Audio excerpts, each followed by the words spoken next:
Romans chapter 3. What advantage then is there in being a Jew? Or what value is there in circumcision? Much, in every way. First of all, the Jews have been entrusted with the very words of God. What if some were unfaithful? Will their unfaithfulness nullify God's faithfulness? Not at all. Let God be true, and every human being a liar, as it is written, so that you may be proved right when you speak, and prevail when you judge. But if our unrighteousness brings out God's righteousness more clearly, what shall we say? That God is unjust in bringing his wrath on us? I'm using a human argument. Certainly not. If that were so, how could God judge the world? Someone might argue, if my falsehood enhances God's truthfulness and so increases his glory, why am I still condemned as a sinner? Why not say, as some slanderously claim that we say, let us do evil that good may result?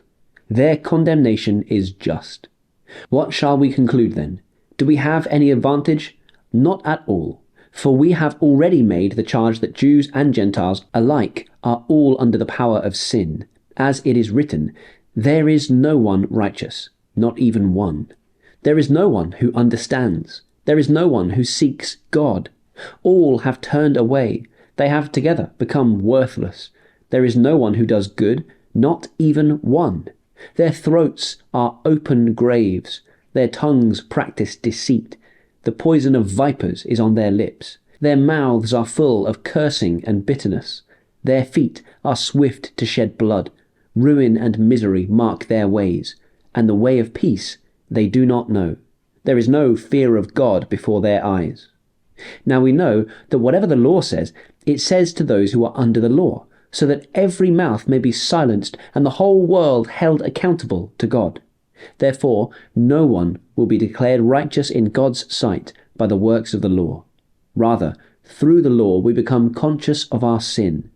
But now, apart from the law, the righteousness of God has been made known, to which the law and the prophets testify. This righteousness is given through faith in Jesus Christ to all who believe. There is no difference between Jew and Gentile, for all have sinned and fall short of the glory of God, and all are justified freely by his grace through the redemption that came by Christ Jesus. God presented Christ as a sacrifice of atonement through the shedding of his blood to be received by faith. He did this to demonstrate his righteousness, because in his forbearance he had left the sins committed beforehand unpunished. He did it to demonstrate his righteousness at the present time, so as to be just and the one who justifies those who have faith in Jesus. Where then is boasting? It is excluded. Because of what law? The law that requires works? No, because of the law that requires faith. For we maintain that a person is justified by faith apart from the works of the law. Or is God the God of Jews only? Is he not the God of Gentiles too?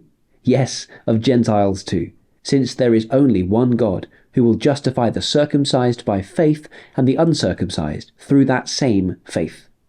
Do we then nullify the law by this faith? Not at all. Rather, we uphold the law.